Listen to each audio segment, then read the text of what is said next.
Kediaman Gubernur Papua Lukas NMB di Muara Tami, Kota Jayapura, Papua saat ini dijaga oleh sejumlah massa. Dilaporkan massa terpantau membawa miras dan juga senjata tajam. Terkait kondisi ini, aparat kepolisian setempat melakukan patroli rutin. Dikutip dari Kompas.com, dalam konferensi pers pada Senin 26 September, pengacara Lukas NMB Aloysius Renwarin menegaskan massa yang ada di rumah kliennya bukan untuk melawan negara. Diterangkan oleh Aloy, dalam budaya Melanesia, apabila ada saudara yang sakit, maka yang lain akan berdatangan. Mereka juga akan memanggil pastor dan pendeta untuk berdoa, memotong babi, dan membakar batu untuk memberikan dukungan pada orang yang sakit. Aloy berujar, masyarakat memberikan dukungan moral pada Lukas yang sakit stroke sebanyak 4 kali. Aloy mengatakan dirinya mendapat informasi bahwa sejumlah anggota BRIMOB dari Maluku dan beberapa wilayah lain diterjunkan ke Jayapura. Ia pun berharap penanganan dugaan korupsi Lukas tak menimbulkan konflik di Papua. Namun berdasarkan pantauan, massa tampak membawa miras dan senjata tajam. Akses rumah Lukas juga tidak bisa dilewati. Terkait kondisi ini, Polresta Jayapura rutin melakukan patroli di malam hari di sejumlah titik di kota Jayapura. Sementara itu, pengacara Lukas lainnya, Stefanus Roy Rening, menegaskan bahwa kliennya tidak melarikan diri dari KPK. Roy meyakinkan bahwa Lukas saat ini tengah sakit.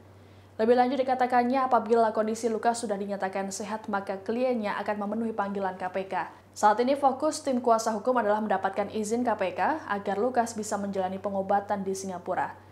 Seperti diketahui, semenjak Lukas NMB ditetapkan jadi tersangka, muncul gelombang protes dari massa di Papua. Massa bahkan menggelar demo cukup besar di Jayapura dan mendesak KPK untuk mencabut status tersangka pada Lukas. Lukas sendiri jadi tersangka dugaan gratifikasi APBD di Papua senilai 1 miliar rupiah. Di Provinsi Papua, saya stressing lagi, bahwa roda pemerintahan di Provinsi Papua tetap berjalan sebagaimana mestinya. Koordinasi dan komunikasi bersama seluruh pimpinan dan jajaran di pemerintah Provinsi Papua, sehingga tugas kenegaraan serta pelayanan terhadap masyarakat dapat terus berlanjut, sebagaimana arahan dari Bapak Gubernur Lukas NMB bahwa Provinsi Papua harus tetap berjalan. Yang terakhir, kita harus ingat bahwa pengadilanlah yang pada akhirnya menjadi penentu bagi siapapun kita untuk menemukan kebenaran dan penegakan keadilan. Seorang menjadi bersalah bukan karena sebuah konferensi pers, tetapi pada faktanya ini yang terjadi hari ini.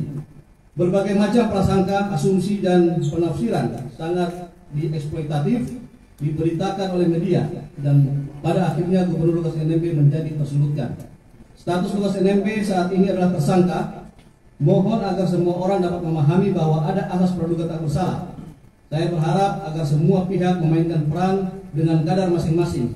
Jangan sampai publik menjadi tercemarkan oleh suatu hal yang belum pasti kebenarannya. Jangan spekulatif dan provokatif. Kita sebagai satu persatu persoalan ini sedang berjalan prosesnya, yaitu kasus gratifikasi.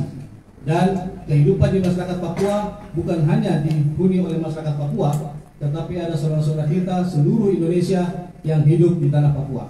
Terima kasih, dan selanjutnya saya serahkan kepada tim hukum.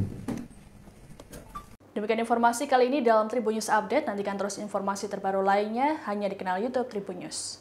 Terima kasih sudah nonton. Jangan lupa like, subscribe, dan share ya.